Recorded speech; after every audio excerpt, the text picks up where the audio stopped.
So here I am signing on to AWS, and here are the resources. Now AWS calls it EC2, which is Elastic Compute Cloud, and they call it S3, which is Simple Storage Services, Elastic Compute Cloud, and Simple Storage Services.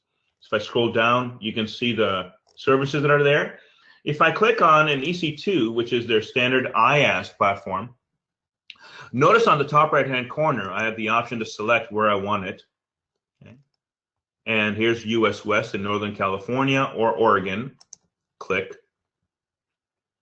like so.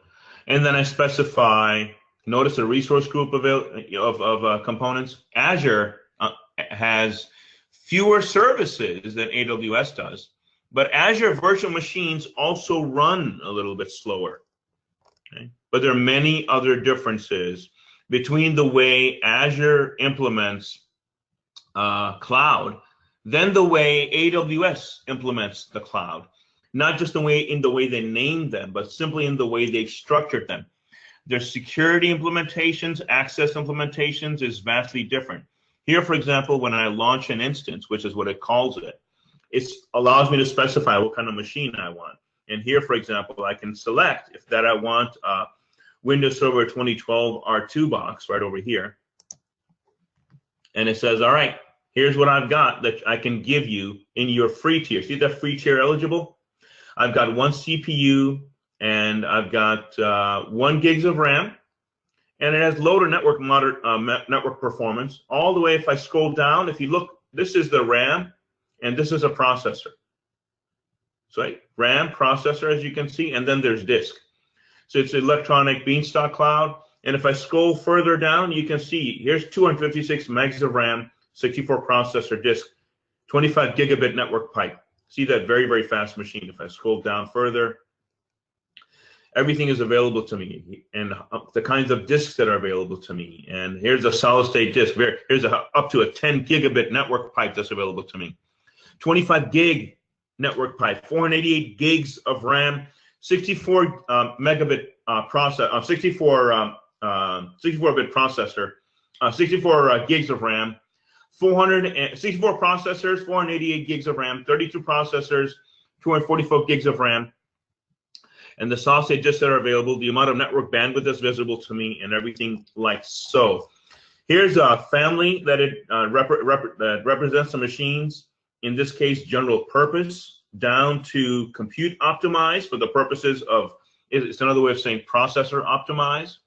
And then it has, for example, graphics optimized, memory optimized, and storage optimized are some of the options that are available to me, and I can choose to change these machines out. So this is a machine that's available to me at the free tier.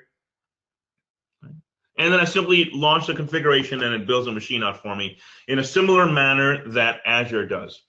The primary difference between these providers, as far as cost goes, Azure and AWS are very, very competitive in price. As far as Azure goes, if you are an existing Microsoft shop in a Microsoft environment, you have Microsoft tools, Microsoft databases, Active Directory, and SharePoint, Exchange and such, and you're a Microsoft shop and you have very little other things, if you will, Azure is a natural choice for you. Azure, and it does not mean Azure will not support Linux. As you can see right over here in the compute or in the IaaS environment, here's Red Hat Enterprise Linux 7.2 that's available to you right here that you can construct and build. Not just that, you saw me show you developer tools that Azure's got that allows you to create Azure integrations and Azure development environments right inside of Python, inside of Perl, inside of mobile environment, whether it's on the Linux or Mac or Windows, it doesn't really matter. And AWS is the same way. Rackspace and some of the others, they pride themselves on customer support and giving you premium access to customer support. They're not any cheaper, but from a customer support perspective, it may be easier to get a hold of them, perhaps. Maybe that's where they shine. Maybe you don't need to be global. Maybe you don't need access to multiple cities, in which case there are lots of local providers that may be able to do what you want done. So from a cloud perspective, Azure and AWS and Rackspace and Alibaba are not the only options. Google and Dell and IBM and HP are not the only options. You have many other resources that are local to you that may be much more suitable to you. Hopefully that helps.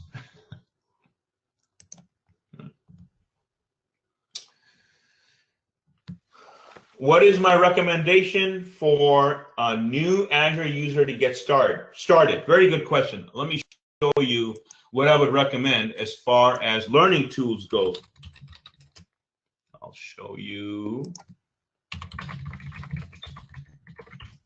As far as learning tools go, I can point you right here.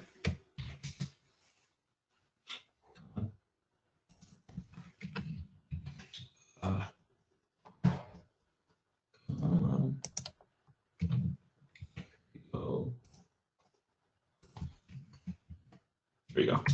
Okay, so that is Microsoft Virtual Academy, and that will give you a good introductory to beginner information about Azure and about how Azure works, along with every other Microsoft technology. It will help you become somewhat of a knowledgeable person about how Microsoft's approach to cloud is. Other than that, I would suggest you dive in, get a free account, dive in, begin to create machines, and take courses that help you learn more about the Azure environment.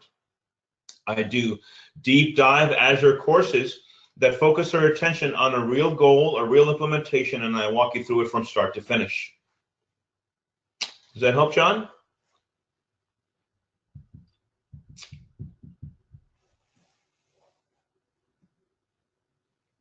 Anyone else? Sure. Anyone else? If there are no other questions, we will table this for the time being, but please do send us your feedback. As I said, if you look in the right chat box, you'll see a link to the feedback survey, and you get access to one of our courses as a result, but also if you give us feedback as to the other types of programs, maybe you want a deeper dive into AWS, just let us know or have your manager contact us. Either my contact information, again, at the end of the slides, you'll see them. And again, we really appreciate Rafiq's time and your feedback and comments. And everyone have a great day. You'll get a copy of this email, this webinar sent to you by email shortly. Thank you.